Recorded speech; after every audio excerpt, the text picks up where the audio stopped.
And welcome to Inside Hoopsteria. Today we're doing Hoopsteria Round 2 previews as we're going to be looking at the 4 games that are set to take place here day 1 of Round 2. And so let's go ahead, let's jump into it. And looking at the East region, we start with Duke versus St. Mary's. And so here's the first key takeaway in that game. I think that the player to watch in this game for me is going to be Victorious Elgauskas. I think that he is going to be a huge factor in today's game because in the first round, 5 points, 12 rebounds, and 6 blocks. And so didn't have a ton of points, but he is Duke and he's really their defensive anchor. And so he is going to be really critical in round 2 for this team. So definitely he is a player to watch. And I know that Duke has a loaded roster. And I know we're going to talk about Cooper Flagg throughout the broadcast, but make no mistake about it. Victorious Elgauskas is the player to watch for me. And then that leads me to the next point here with Duke.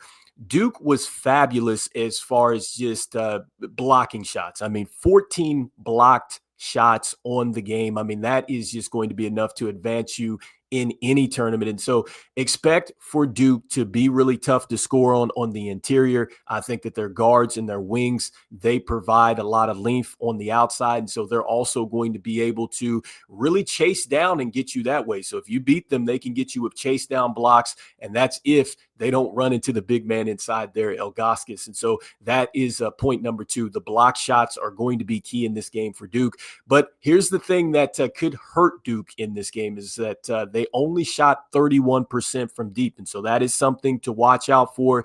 If you are a Duke fan here, is that if Duke does get into a 3-point shootout here, I'm not sure that they necessarily have the players that are going to be able to get it done in that type of game. And so that's one thing that you want to watch for in this one. And so next, shifting focus here and looking at St. Mary's. And so, look, I think that you have to give St. Mary's a ton of credit with the way that they competed in round 1 against Texas A&M.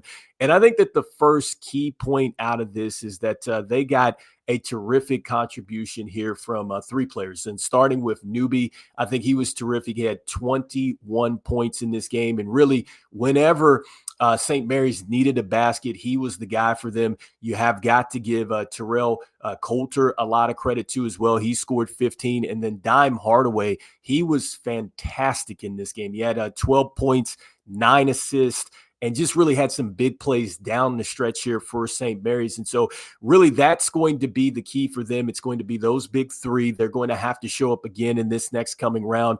And then going back to what they did as far as their percentages, look, 42% from deep. We just talked about Duke and how they struggled in round 1. That could really be a factor in this game today.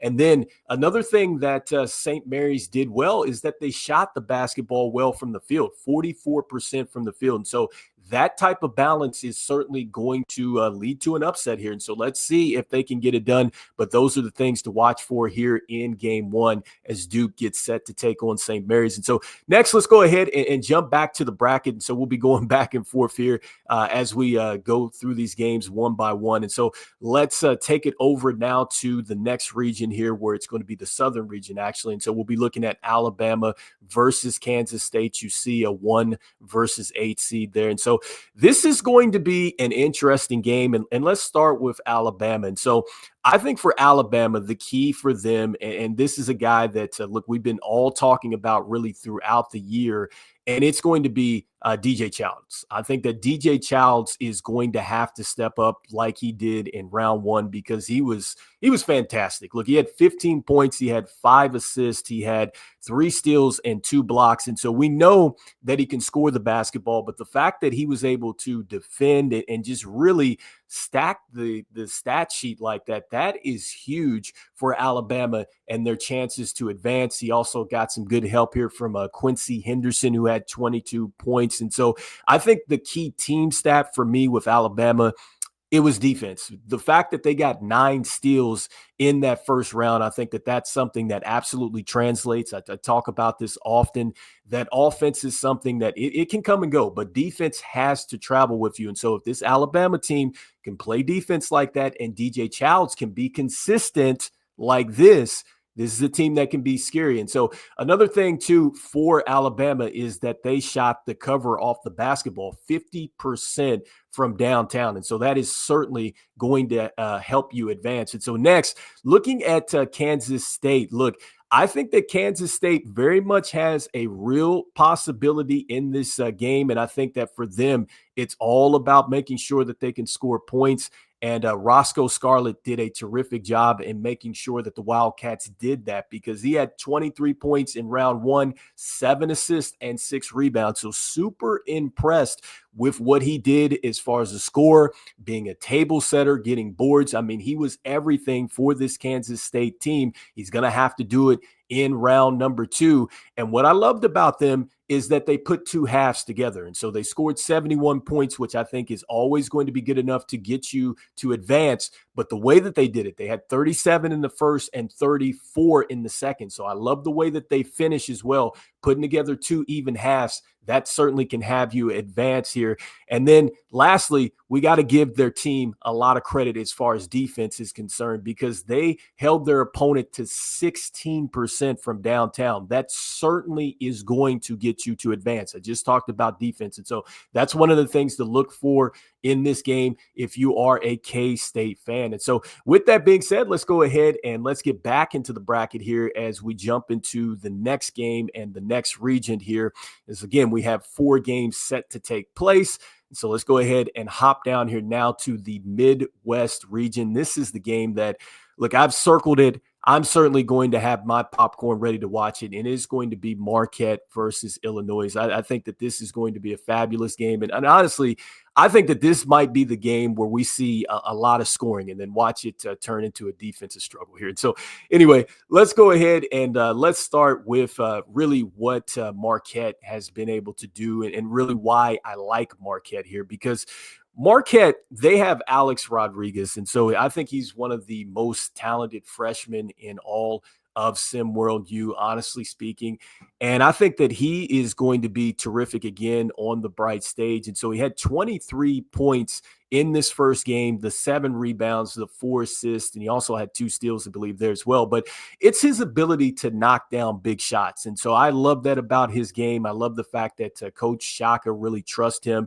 And I love the fact that he shot the basketball 23 times. I love that, because he's basically sending you a message that, look, whether we're going to win or lose, I'm either going to shoot us in or shoot us out. So I love the fact that he did that in round 1. He was very assertive. So I think that that is the key takeaway here for Marquette. If you're believing in them, he's going to have a big game. Next for them, the 7 steals, I thought that was special for them. And so we know that they like to pressure you. And so the fact that they're able to get into the passing lane, get the steals, generate extra possessions, that is something that this team is going to have to do.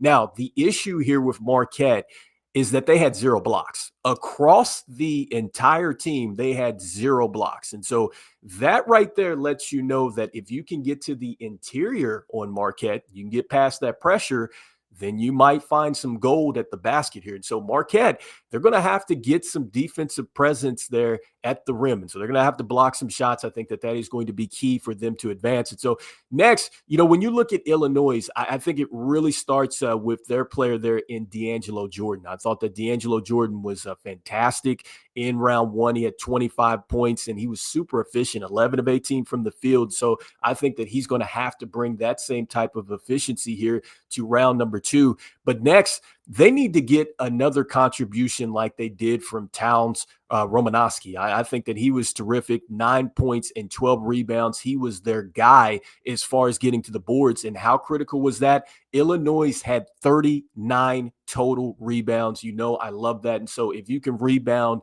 in any league, in any tournament, in any game, you have a chance to win those games, because I learned this a long time ago. When you rebound, you're going to get the extra possessions for your offense, and your percentages will go up that way. And then on the other side of this thing, if you're rebounding defensively, you are taking away possessions. And so you are basically shortening the game for your opponent. And so that's why this is going to be critical for Illinois if they're going to advance. Now, the thing that worries me about them, they scored 74 total points, but how they scored them, I didn't like it. They had 45 in the first half, only 29 in the second half.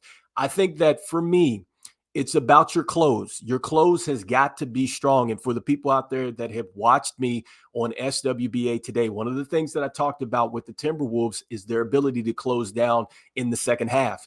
That is something that will win you championships. And so they have got to be better here in round two as far as closing out. And so that this is going to be a terrific game, one that I just cannot wait to see here. And so next, that leads us to the last game of the day as we hop out and head back to the bracket here. And I think that this is a game that has a ton of juice, especially with the way that these teams got there. Excuse me. So Virginia beating Virginia Tech, that was a stunner.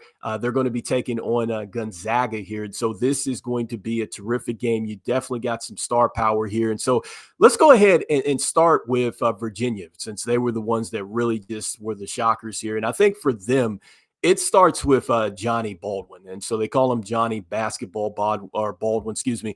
But he's going to have to really ball out here. So he had 20 points, 9 rebounds. So he almost had a double-double. But it was the way he did it. He was 8 of 16 from the field. So he was super efficient. So he's going to have to bring that same type of efficiency here to this game if they're looking to advance and really offset Gonzaga's star, which we're going to talk about in a moment. And then next for them, Virginia did a terrific job as far as rebounding the basketball. We just talked about 39 total rebounds for Illinois. Get this, they had 41 rebounds. And so this is a team that they are relentless at times at getting to the boards. That is always going to translate into winning basketball. So can they do that again? And so next for them, 38% from the field, not bad. 33% from three. And so this is something where that is the thing that I'm circling for them, especially with their opponent who shot well in the first game, which we'll talk about. They're going to have to shoot a lot better from downtown. I think 33% from three is not going to get it done. And I think the field goal percentage might have to raise if they're going to keep up here with Gonzaga and that offense. And so that leads me to the next team here in this matchup, and that is Gonzaga. And so with Gonzaga, I think that what you're looking for out of this, it starts with Caden Shipp. Caden Shipp was just phenomenal. I think that he might have been maybe one of the biggest performers in round one. 35 points, 4 rebounds. He had 2 steals. He was 14 of 25 from the field. So you love the fact that much like Alex Rodriguez, he's going out there and he's getting the shots up. And so I love that from your star players, that he's being assertive. And so that's key number one. He's going to have to be assertive, and he might have to put out that type of scoring effort in order to put Virginia down here. Next, I think another thing for Gonzaga, and this is a key out of this game. We just talked about Virginia getting 41 rebounds. They had 43. And so both of these teams want to get to the boards. Whoever can control that is likely going to control this game. And so that is another key here. And then lastly, this is a big one here for Gonzaga. 50% from the field and 58 from downtown. I'm not sure if that's going to translate. And so that's the one thing that I would circle that worries me. You can feel good about that going into this round, but I also worry about that because I'm not sure if they're going to be able to necessarily score like that against Virginia, because I think Virginia, look, even though they're a 16th seed, I think that they're going to defensively put up some very good resistance here from Gonzaga. And so can Gonzaga be patient? Can they make things count on the offensive end if they're not scoring at a high clip here? So anyway, you guys let me know in the comments here what you guys are thinking as far as the games that are set to play. I'd love to hear what your thoughts are about that, along with Inside Hoopsteria. In episode 1 here is we'll be doing some more stuff with it. And so this is a game 2 preview show as we're getting you set here for day 1 of the tournament. So make sure that you stay locked in across the network as we got some great games that are going to take place today. And as we always say, see the game and be the game. We'll see you on the next one. All right, peace.